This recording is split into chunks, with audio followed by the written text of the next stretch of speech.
자, 지금까지 고려시대와 조선시대 때 중국에서 인기를 끌었던 문화와 그리고 사람들에 대해서 이야기해 보았습니다. 시간 관계상 몇 가지 대표적인 사례만 말씀드렸지만 앞서 말씀드린 사례들 이외에도 과거 중국에서 유행하고 또 인기를 끌었던 문화들이 다양하게 존재했습니다. 또 앞서 말씀드린 김정이나 허난설원 외에도 중국에서 이름을 크게 알렸던 최치원 같은 유명인들도 있었죠. 그리고 한반도의 문화나 인물이 중국에서만 유행했던 것도 아닙니다. 사실 일본에서 더 유명했는데요. 아마도 여러분들께서도 잘 아실 거라 생각하지만 삼국시대 때 일본에 전해진 문화가 대표적인 사례라고 할 수 있습니다. 특히 신라나 고구려와 비교하여 일본과 물리적으로 가까웠던 이 백제는 일본에 큰 영향을 미쳤는데요. 백제에서 일본으로 전해진 이 다양한 문화는 고대 일본의 문화를 꽃피우는데 이 핵심적인 역할을 하였습니다. 우선 백제는 이 중국으로부터 건축이나 그림, 또 조각, 학문, 불교 등 이 고도로 발달한 문화를 흡수하여 백제의 독자적인 것으로 발전시키는 데 성공합니다. 자, 중국으로부터 문화를 수용하였지만 중국의 것 그대로 남겨두지 않고 자신의 것으로 충분히 소화를 시킨 것이죠. 그리고 이렇게 소화한 백제의 우수한 문화는 1세기부터 꾸준히 일본에 전파되었는데요. 한학을 비롯해 불교와 천문, 지리, 의학, 음악, 공예, 건축 등 여러 가지 산업 기술이 고대 일본 문화에 씨를 뿌렸고, 일본이 이를 수용함으로써 일본의 문화가 점차 꽃을 피울 수 있게 된 것입니다. 자, 일본 사람들로부터 크게 추앙받던 사람도 있었습니다. 백제 사람으로 유명한 학자였던 왕인이라는 사람은 4세기 때 일본으로 건너가 이 유학과 한자를 전파했는데요. 일본 태자의 스승이기도 했습니다. 왕인은 죽을 때까지 일본에 살면서 이 일본의 학문 발전에 크게 기여하였고 일본의 고대 문화에도 큰 기여를 하였습니다. 자, 일본으로의 문화 전파는 이 조선시대에도 이어졌습니다. 그런데 일본으로의 문화 전파를 알아보기 전에 1592년 발생한 이 일본의 조선 침략을 먼저 알아야 합니다. 여러분들도 너무나 잘 아시는 임진왜란입니다. 무려 7년간 이어진 전쟁으로 조선은 그야말로 쑥대밭이 되고 마는데요. 전쟁이 끝나고 일본에서 정권을 잡게 된 이 도쿠가와 이에야스는 일본 국내의 안정을 도모하기 위해 조선과의 전쟁을 원하지 않았습니다. 오히려 조선과의 우호 관계를 회복시킴으로써 교류하고 싶어 했죠. 마침 조선에서도 이 포로로 잡혀간 조선 사람을 데려오기 위해 일본으로 건너가게 되는데요. 이때 도쿠가와 이에야스는 조선에 사절단 보내주기를 요청하게 됩니다. 이에 1607년부터 1811년까지 약 200년 동안 조선의 사절단은 통신사, 즉 신뢰를 통한다라는 의미의 사절단을 일본에 파견하게 됩니다. 어떻게 보면 전쟁 이후 평화사절단의 역할을 한 것인데요. 그리고 이렇게 방문한 조선 통신사는 일본 사람들로부터 크게 환영을 받았습니다. 통신사가 도착하는 마을마다 조선에서 온 통신사를 보기 위해 사람들이 구름같이 몰려들었고, 조선 사신들의 글이나 또 그림을 받기 위해 새치기를 하거나 몇 시간이고 기다리는 사람들도 즐비하였습니다. 자, 말 위에서 펼쳐지는 이 마상제라는 고개는 특히나 일본 사람들의 사랑을 받았는데요. 이 때문에 일본은 이 조선 통신사가 올 때 꼭 이 마상제 공연을 간곡하게 요청하였다고 합니다. 이처럼 조선통신사는 조선과 일본 사이에서 평화사절단의 역할을 했을 뿐만 아니라 조선의 문화를 전파하는 데도 큰 역할을 하였습니다. 그리고 한국과 일본의 여러 민간단체들은 이 조선통신사에 관련한 기록을 유네스코 세계기록유산에 등재하기 위해 함께 노력하였고 그 결과 2017년 등재에 성공하였습니다. 정부가 주도하여 등재한 것이 아닌 민간단체가 주도하였다는 점에서 더 큰 의미가 있다고 할 수 있습니다. 자, 여러분의 이해를 돕기 위해 조선통신사와 관련한 영상을 준비했는데요. 함께 보시도록 하겠습니다. 임진왜란 뒤 200년에 걸쳐 일본에 건너가 선진 문물을 전했던 조선통신사를 한류의 시작이라고 얘기하곤 하는데요. 지난 10월 관련 기록물이 유네스코 세계기록유산에 등재된 것을 기념해 대학생 탐방단이 일본을 누볐던 조선통신사의 길을 되돌아봤습니다. 국립해양박물관이 마련한 이번 탐방에서는 조선통신사 기록물이 처음으로 공개돼 눈길을 끌었는데요. 4박 5일간의 일본 탐방 현장, 김순아 국민기자가 따라가 봤습니다. 국립해양박물관이 조선통신사의 길을 따라가 보기 위해 선발한 전국 대학생 탐방단. 바닷길을 건너 도착한 곳은 일본 본토를 향한 첫 관문인 시모노세키인데요. 조선통신사 일행이 탄 배들이 가장 먼저 다다른 해변에는 2001년에 세워진 통신사 상륙 기념비가 우뚝 서 있습니다.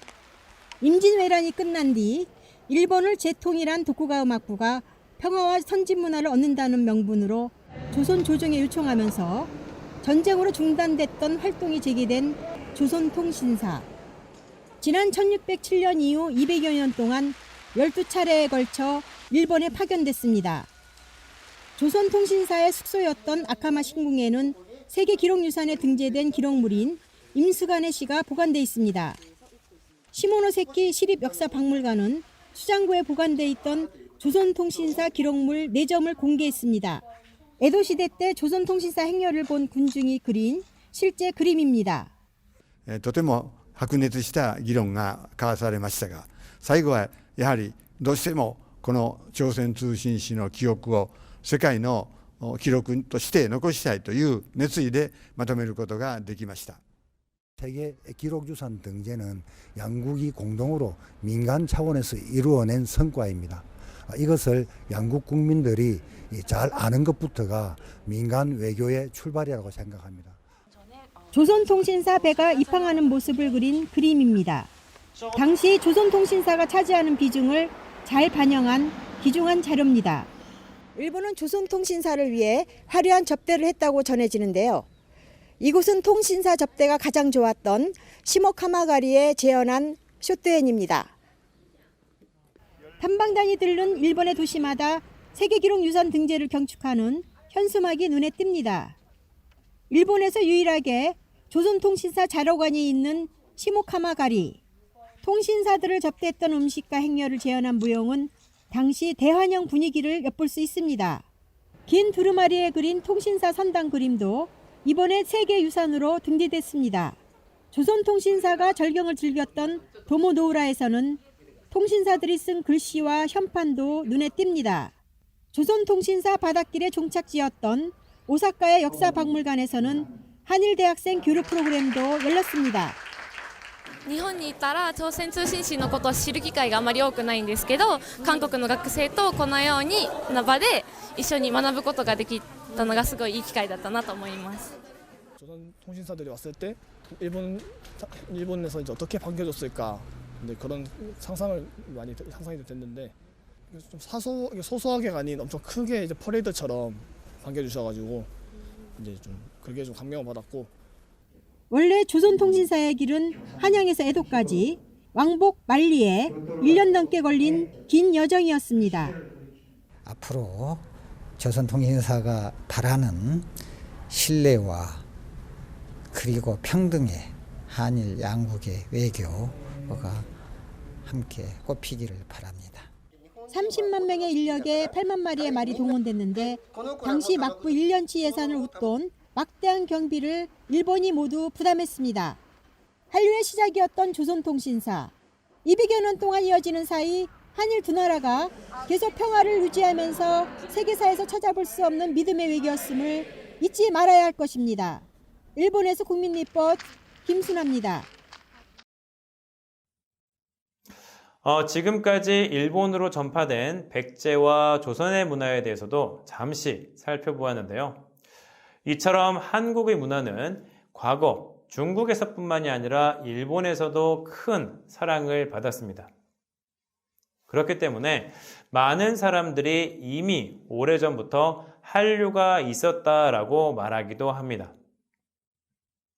그런데 이 한국의 문화가 중국과 일본으로 전파되고 또 큰 사랑을 받긴 하였지만 그렇다고 해서 이 한국의 문화가 이들 나라에 일방적으로 전파되었던 것은 결코 아닙니다. 문화라고 하는 것은 일방적이지 않습니다. 다시 말하면 한쪽의 문화가 다른 한쪽에 일방적으로 전파되고 또 일방적으로 영향을 미치는 것이 아니라는 것입니다.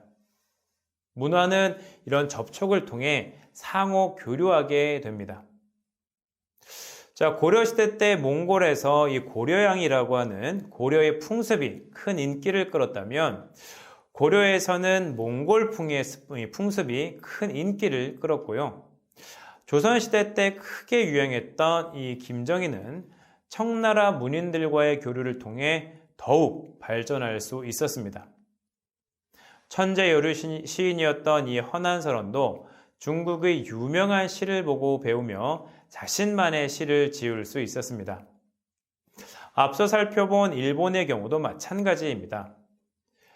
백제 때 일본으로 전해진 백제의 문화는 중국의 문화를 수용하여 독자적으로 발전시킨 것이고 조선통신사 역시 일본의 관료 그리고 문인들과의 교류를 통해 상호 이해를 높이고 또 우호관계를 유지할 수 있었습니다.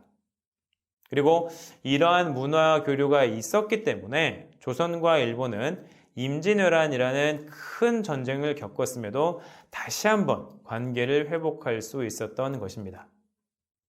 그리고 이와 같은 문화 교류는 지금까지도 이어지면서 양국 관계에 긍정적인 영향을 미치고 있습니다. 문화의 중요성이 그만큼 크다는 것이겠죠. 특히 한국은 지리적으로 이 중국과 일본 사이에 위치하기 때문에 과거부터 동아시아 문화교류의 중심적인 역할을 해왔고 오랜 시간 다양한 문화를 수용하고 또 발전시킴으로써 우리만의 독자적인 문화를 만들어낼 수 있었습니다. 그리고 앞서 역사 속 한류라고 부를 수 있는 이 다양한 문화적 사례들을 통해 한국이 역사적으로도 얼마나 독자적이고 그리고 뛰어난 문화를 보유하고 있었는지 알 수 있습니다. 문화를 전파할 수 있다는 것은 기본적으로 가지고 있는 문화가 그만큼 뛰어나기 때문에 가능한 것입니다. 이런 측면에서 본다면 아마도 지금의 한국이 문화 강국으로 우뚝 설 수 있었던 것도 이런 역사적 경험과 배경이 있었기 때문 아닐까요? 한국은 지금도 나와 다른 문화를 수용하고 또 이를 발전시킴으로써 한국만의 독자적인 문화를 창조하고 있습니다. 예를 들면 싸이나 BTS의 음악도 현대 서양의 대중음악을 바탕으로 합니다. 하지만 이를 바탕으로 새로운 문화를 탄생시킨 것은 싸이나 BTS만 할 수 있는 것입니다.